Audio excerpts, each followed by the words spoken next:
Hi guys, welcome to another review. Just couldn't wait to review this one, man. Jack the Bear, 1993. It's a childhood favorite of mine. I used to rent it all the time back in VHS at the video store. But I never owned it up until like 2 years ago. I was able to find this copy on VHS for a buck at a local thrift store. Out at all the places, and all the movies I bought and went to all these stores in my life, I never came across this film at one of those stores, and I don't think it got a Blu-ray upgrade. It's just a DVD. So yeah, they're very hard to come by. So if you have the copy of this movie, hold on to it. I'm sure it's worth a few bucks now. And if you can try to find maybe a way to stream it or something like that, it's a very hard movie to come by. It's so underrated. It's a beautiful film. It's not quite a comedy. It's not really for kids. There's lots of dark elements to this film, and it's pretty unique. There's not too many films like this. It was directed by Marshall Herskovitz. He's not really a director, more of a producer, but man, fantastic job at this film right here. Yeah, it just made a little over 5 million at the box office. It wasn't a huge hit. I don't know if maybe the title or the movie poster. The trailer didn't do it justice either, though. Just a great film. I don't even know how to explain it. I'll just review it and we'll try to explain it together. But yeah, I got a great cast. Danny Devito plays John the father. Robert Steinmiller Jr. plays Jack, his eldest son. I always remembered him from the movie The Ref. I think it was a year after this, 1994, the Christmas film with Kevin Spacey and Dennis Leary. And Miko Hughes there, he plays the youngest son, Dylan. Everyone knows him from like Kindergarten Cop and Pet Sematary, films like that. Got Gary Sinise playing a crazy across the street neighbor, Norman. Yeah, even got a young Reese Witherspoon kind of playing Jack's girlfriend for a few scenes there. So yeah, a really strong cast, and but especially by Danny DeVito and Robert Steinmiller. Yeah, Danny DeVito's got the name above the title as the main actor, but this movie falls on this kid's shoulders and all the emotional scenes, and he really delivers, man. It doesn't seem fake or forced at all. It's a very well acted film. So yeah, Steinmiller there, he plays Jack. He's narrating at the beginning of the film, and we see him watching Danny DeVito's horror show there. His dad has a late night, like a midnight hour type of show, so he always waits till the babysitter goes to sleep so he can stay up and watch it. And I used to love doing things like this when I was a kid, staying up late and watching these movies I'd never seen before, and being horrified, or whatever type of film it is. It's just fun times. I can relate, to this character right off the bat. And yeah, then the next morning, we find out they just moved to Oakland, California. It's set in 1972. They just moved from Syracuse. We find out that his wife and their mom recently passed away, like last winter or something, from a car accident. So yeah, there's they're suffering and grieving, but Danny DeVito's trying to keep it all together, and but he does drink a lot throughout the film. He kind of masks the pain with the alcohol and everything like that, but he's a good father, and a terrific job, man. What a great movie. I can't say enough good things about this film. So yeah, the next morning they wake up, and we see just like the block, that's another thing, like the location. It's almost like the Burbs and like dead end type of street. Well, I'm not quite sure if it's dead end, but you're primarily just on one block throughout the film. There's a couple of scenes that like his job in the studio and stuff like that, but for the most part you're on this block within their house. And I love their old school house too, man. And in his room, in his closet, he has like this little secret passage door that leads behind the closet in the wall there, man. When I was a kid, I was like, oh my god, this is just so cool, And he plays like hide and go seek with them in the house and stuff like that with flashlights. Though it's so much fun, man. You can really get into this film. And it has like a lot of Halloween type of vibes, especially halfway through the film to the end. It takes place around Halloween. You got the fall weather and atmosphere. And it's got great music too by James Horner. You got some old school classic songs, but his music score is like top notch, for this film. He's an excellent composer. So yeah, he's narrating a lot throughout the film, and yeah, we find out that the mom passed away and everything. And later that night, when they're playing this hide and go seek game with the flashlights in the house, he sneaks into his like little secret spot, but he has some pictures of his mom in there, So it kind of like spawns a flashback, and we see him playing piano. She's teaching him playing, some tunes on the piano and stuff like that. So that's the first glimpse we get of the mom, and yeah, that night too, he can't sleep and he's thinking about his mom. So he goes down to the kitchen, and Danny DeVito can't sleep either. He's drinking, at the kitchen table. Can't sleep, kind of thing. So yeah, next day we get the more shots of the neighborhood, the neighbors. We even got like Art LaFleur living next to Gary Sinise, and yeah, he doesn't like him too much because his golden retriever, I think his dog's name is Cheyenne, Gary Sinise's dog in the film. You don't really see it though, I don't think, but the Art LaFleur, blames his dog for shitting on his lawn all the time. So yeah, you just get the sense of the neighborhood and stuff like that. And behind their house, they have like this little hill that goes down a bit, and they have this raggedy ass fence with lots of slots that almost like a dog can fit through. But on the other side, they got like friggin' 5-6 rabid friggin' Dobermans or some shit, there.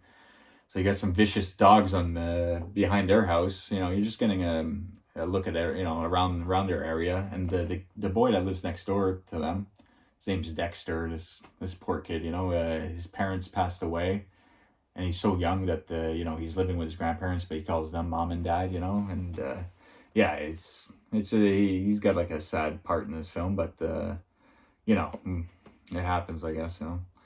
And yeah, we get to see the scary neighbor Gary Sinise. The kids around the area are telling Jack and I guess Dylan, about him and stuff like that. That he had a car accident when he was younger, and that's why he walks with a cane. He has problems with his leg, and he kind of like limps and everything, but he can't drive. But he has a beautiful car in his driveway that he washes all the time. Sorry. So like the kids think he's crazy, and they're scared of him. But yeah, what I love about this movie though, it's like it's almost like almost every scene you get one, shot in the daytime, whatever it is, and then the next shot is a nighttime scene, and almost all nighttime scenes have like a TV, shot in it with the Danny DeVito show, playing, or an old school movie where he kind of cuts in as like the host with different characters. So yeah, it's just such a fun movie, man, all around. Really unique. No one talks about this film. It's got to get more praise. We got to start, getting this movie known again. So later that night, Jack sneaks out, and we see DeVito's show playing and everything. And there's a huge tree in the backyard where the dogs kind of are near the fence and all that. But a huge tree that kind of leads to his bathroom window, I think it is. So that comes into play. But they go out, just the kids, and Jack doesn't think anything of it. They're just fooling around, like going out at night, hiding, being kids, But then Dexter and another kid from the block start spray painting Gary Sinise's stairs, with the red spray paint. So Jack's, what the fuck are you doing? And yeah, the dog Cheyenne is there. He scares the kids, so they all go running off. And he climbs the big tree to get back into his house and stuff like that, But later that night, while he's sleeping, Danny DeVito wakes him up and he says, "Come on, wake up, we gotta go." And we see Norman, Gary Sinise, waiting for them at the front door. He has like a bloody foot. Supposedly he hurt himself, while checking the ruckus outside there. But he doesn't tell the dad that anything about the kids doing it there. So whatever. But it wasn't his son's fault. He didn't do anything. And yeah, but they take him to the hospital, and while he's talking to the doctor or whatever, he's like, man, he must not have any friends if, we're the first person he comes to when he needs something, So, yeah, he's a loner, but, we don't know too much about him yet, but man, Gary Sinise is like a real dark person in this film. It's a smaller role, but the man, he's dark, he plays it well. So, yeah, after that, a scene where they bring him to the hospital and everything, DeVito's doing a show with Dylan, like maybe a little commercial kind of show with his son, and yeah, he involves his kids, but Jack doesn't want to be involved because his friend watches his show. All the kids on the block think he's the coolest, because of his like little gags and stuff like that on TV, so they always want him to come out to play, and like do his monster gags on them and stuff like that. So yeah, he's well liked by all the kids, and yeah, we see also Julia Louis-Dreyfus at his studio. She's in a few scenes. She's a good friend to Danny DeVito throughout the film, And yeah, the grandparents show up. It's his, you know, his wife's parents, you know. So it's more the grandfather that doesn't like Danny DeVito, you know. He's kind of like always asking the kids, you know, is he still drinking, you know, like he's trying to get bad information on him so he can kind of like use it against them later on, you know. So yeah, they're always butting heads throughout the film, and because of it, you know, they kind of argue, Danny DeVito and the grandfather, and he has like an hour late night of drinking, and he's unable to wake up in time to bring his you know, kids to school. Well, his younger kid, Dylan, it's his first day at daycare. You know, he's like 3 years old in the film, and Jack is starting, you know, in a new school. You know, they moved from Syracuse to Oakland, so it's a new school thing, you know. But he's kind of like, you know, doing like the fatherly duties, you know, at a younger age, you know. So yeah, he's dealing with a lot, and he also has to deal with his dad's drinking sometimes. But you know, his dad's not a bad guy, you know. And yeah, so at school the next day, he meets his weird teacher there. He doesn't want any desks or chairs in the class, and but we also see Reese Witherspoon for the first time, you know. And yeah, she kind of goes out with him for a little bit in the film, and then breaks his heart. You know, we can all like relate to that, first love and first heartbreaks and all that kind of stuff. And yeah, the kid actors in this film, top notch, man, do a terrific job. And yeah, so Jack wakes up and realizes he's late, you know, and the kids aren't even there anymore. So he rushes to see if they made it, you know, if Dylan made it to daycare okay. And he's watching him from the window, and you can tell he just feels bad about it, you know. And yeah, you know, DeVito's a good guy, you know. He's not a bad father at all, you know. He's just going through a rough patch here. And oh yeah, and Jack also that night he thinks about his mom again. I think in this flashback she's teaching him, or no, not in this flashback. I think he's thinking about the funeral actually, where seeing his mom in the casket and everything like that. So it's a sad, you know, it's a sad one. You know, there's some tearjerker moments for sure, and I always cry at the end. I don't care. And now that I'm a father, I think I probably even cried harder this time around. It's a beautiful film though. Yeah, it's unique. You won't watch a movie ever like this in your life, and nowadays they'll never make a film like this, you know.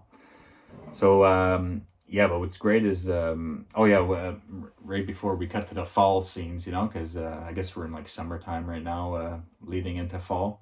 We see Jack wakes up at night, and he sees like ambulance lights, you know, flashing from the window. So he looks out and he sees Dexter's grandmother being hauled out, you know. So but we find out she actually passes away like the next day, and so he's alone with his grandfather, and you know, he's not the best of guardians there. And yeah, so that Dexter kid's having a rough go here early on in life, you know.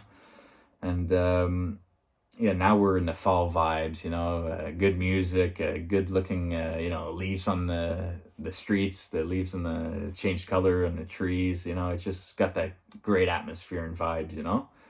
So it's a good movie to watch around Halloween or early November, you know, like around this time is a good time to watch this film. It heightens the experience. And yeah, so we see the kids at school. Jack asks Reese Witherspoon to come over for supper. You know, she says yes. You know, all that first love type of feelings. You know, he's all excited about it. And also like later. You know, Danny DeVito, like, you know, at dinner, he's like, you know, he's just being himself. He's doing a great job, you know, helping out, making Reese laugh. And Julia Louis-Dreyfus comes over too. You know, it's good to have an Our Lady at the house, you know, and everyone's having a great supper. And it's a nice moment because Jackie's like narrating. He's like, my dad, you know, he's like, maybe if I make it that far, I could do the same for my son, you know? Like, you can tell he's, like, just really looking up to his father and loves him, you know? It's a great film. And then we got the next day, DeVito, do you think DeVito's maybe not ready to bring him to school? And they go into his room, and no, he's ready, you know? He's trying to get back on the right path here, you know? And yeah, we get a fun little scene with the Oakland A's. They win the World Series in '72. So when everyone's watching it on TV, they all run out when they win, and there's some construction going on their street.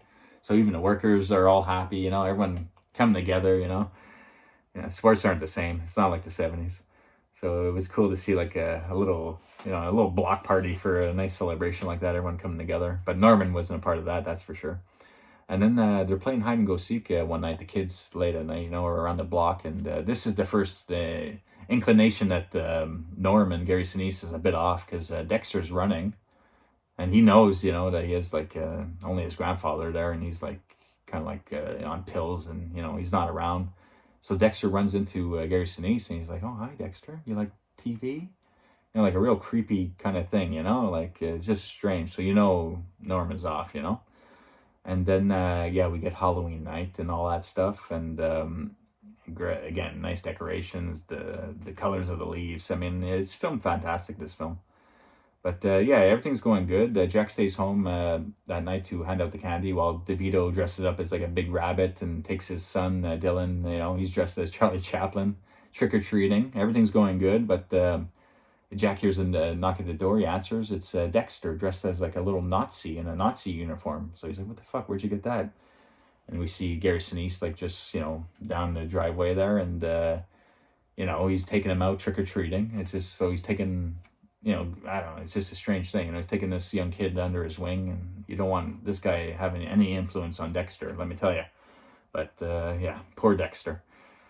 So when his dad and younger brother get back home, he's telling him, about the kid and Gary Sinise, and he's not really like thinking too much about Norman at this point, DeVito, until we get the knock at the door, and Gary Sinise is there this time, and he has he was there to he wants someone that he prefers to be elected, so he's just going around. He says he's taking this opportunity going door to door to to push his candidate for the next election. But during that conversation, some racial remarks come out by Gary Sinise, so we can tell more about his character, and Danny Devito is just closes the door, he's disgusted. And but later that night, he has his son's watching, Jack's watching, and the old Invasion of Body Snatchers is playing, and his scene comes in where he kind of interrupts, I guess, halfway or whatever. And Jack's narrating and stuff. He's like, "I could tell my dad's drinking, because the way he's moving on TV and everything like that." He's like, "Oh, this is not good." And so DeVito, he's like, he's drunk while on set, while being filmed live. And he's kind of having a conversation almost with Gary Sinise, but if it's only between them, so anyone else watching may think DeVito's lost his mind a bit here, they don't really understand what he's saying, but he's just almost having a conversation with the Sinise. So if Sinise is watching, which he is, he's kind of giving him a jab, he just, he can't let it go, up until that moment. So, but what's crazy is because his dad, after that big rant on his show the next day, of course, he's drunk, he's sleeping in bed. He can't, Jack tries to wake him up because his Gary Sinise's dog is dead on their lawn. Someone poisoned their dog, and Jack thinks it's Art LaFleur because, the dog was shitting on his lawn and everything. So when DeVito wakes up, he's like, he talks to the ambulance or vet and everything. He's like, "I don't know," and he actually walks over to Gary Sinise's house to apologize about what he said on the show if he was watching. And he says, I don't know what you're talking about.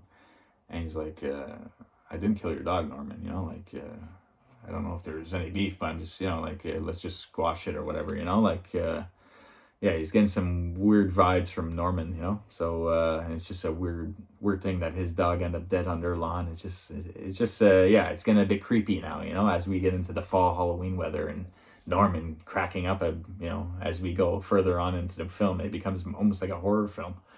It's a great little hidden gem. And it's pretty crazy that Reese, we get one more scene with Reese. She kind of breaks up with Jack. She says maybe we should see other people, first heartbreak, he's heartbroken and everything like that.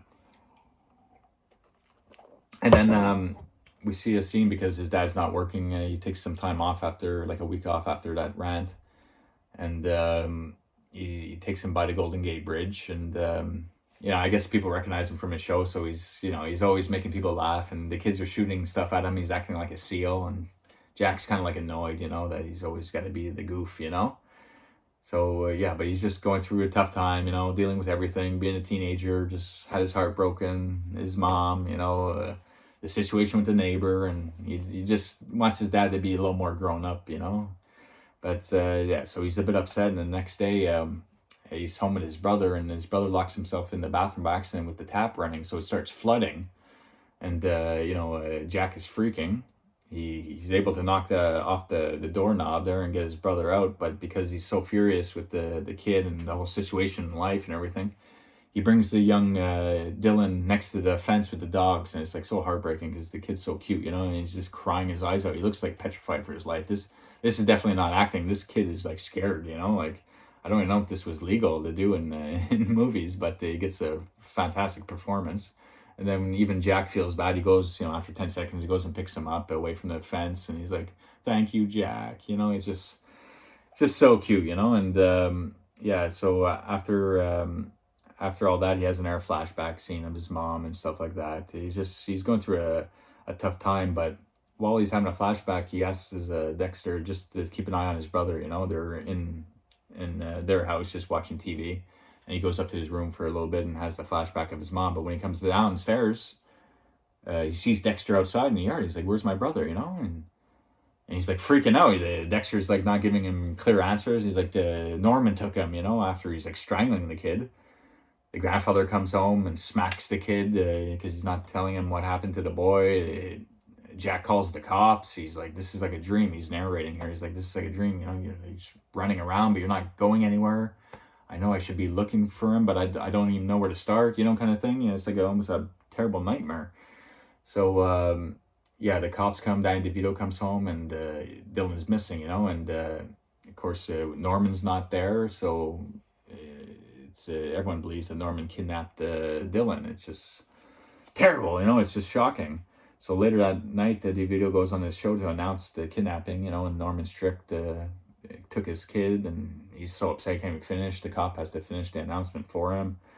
And that night there's a big storm, and there's a flashback sequence again with Jack thinking about his mom arguing with his dad, and the dad saying, well, leave then. And she goes out, she takes the car out one rainy night and has a car accident because of the argument and everything. It's just one of those things that you just, you have an argument, you leave, it's just 99.9% of the time you're okay, and just in this instance, she happened to have a fatal car accident. So in his flashback, he's like, he hears the phone ringing, and he hears his dad answering and hearing the news.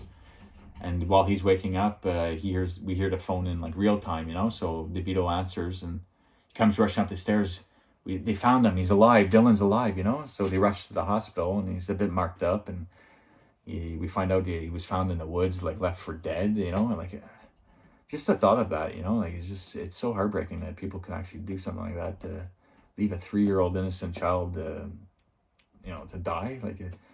Anyways, thank God he's alive, he's okay, but he's like, he's not speaking, he's still a bit in shock, so it's still a heartbreaking situation, that they can't move forward yet because Dylan is still dealing with this shock of this terrible event, So he's not speaking at the moment and everything, and the grandparents come over, another argument, butting heads with DeVito, and he like loses it. He takes the bat and goes to Norman's house, and because he lives with his old parents there, their home, and he's bashing in the table, and he's so friggin' furious.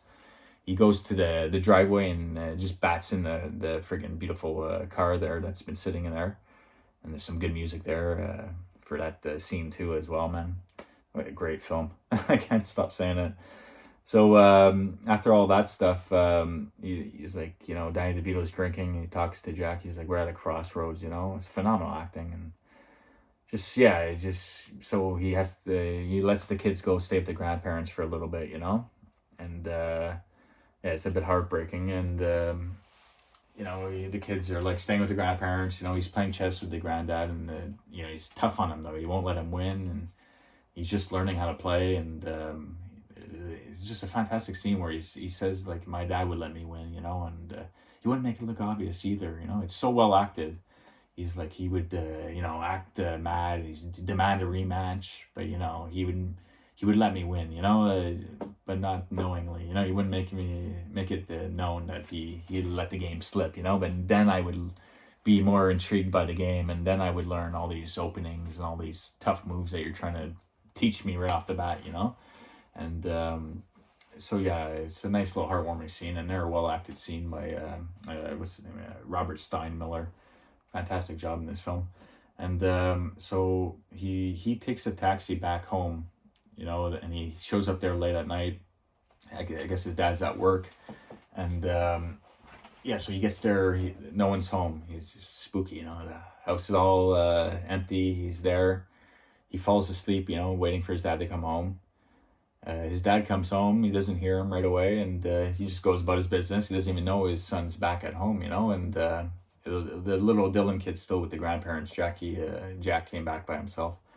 So yeah, he hears some noise and all that, and so he starts waking up, and then a power outage gets cut. It's just a fuse or whatever, and Danny DeVito goes downstairs and he sees the wires have been cut. But while he went downstairs, Gary Sinise, you see him like limping with his cane going up the stairs. And Jack is like hiding, in his room, and he goes into that like a little secret passageway in his closet. But when he does, he hits like a coat hanger on the doorknob, so Gary Sinise knows he's around that area, and he sees like a little, push away door or whatever, So he's like, Jack, you in there? He's whispering. It's scary, It's like a horror movie at this point, and it's just flashlights going around, So Danny DeVito comes rushing up, and then he's like, Jack, you in there? So he starts opening the door, and the kid has a bat in his hand, and he hits his father in the head. He thought it was like Norman. Norman's hiding behind the clothes, and he's like, home run, Jack. And he tries to go lunging at the kid. He goes, and that big tree comes into play, because you go out the window onto that big tree overlooking the dogs right down there, ready to eat you alive.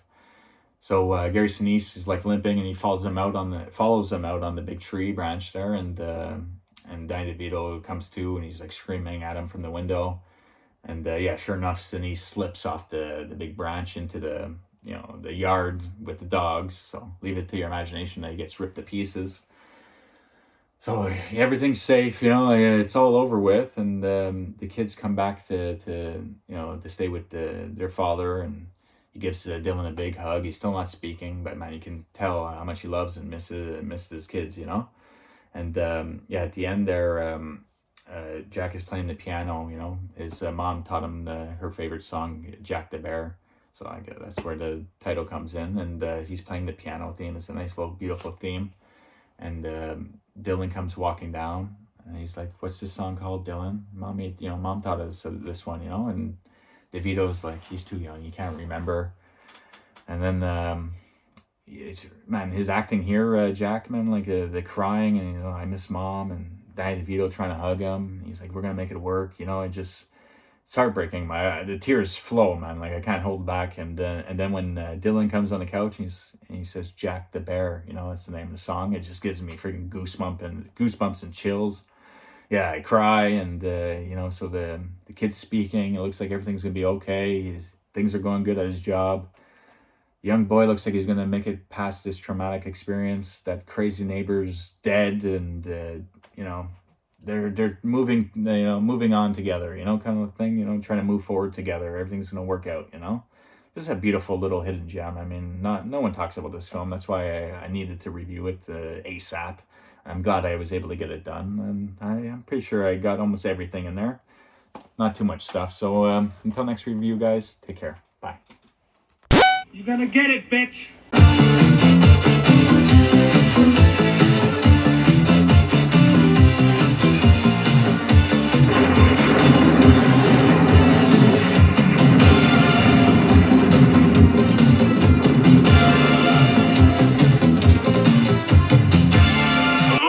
Some damn enchiladas!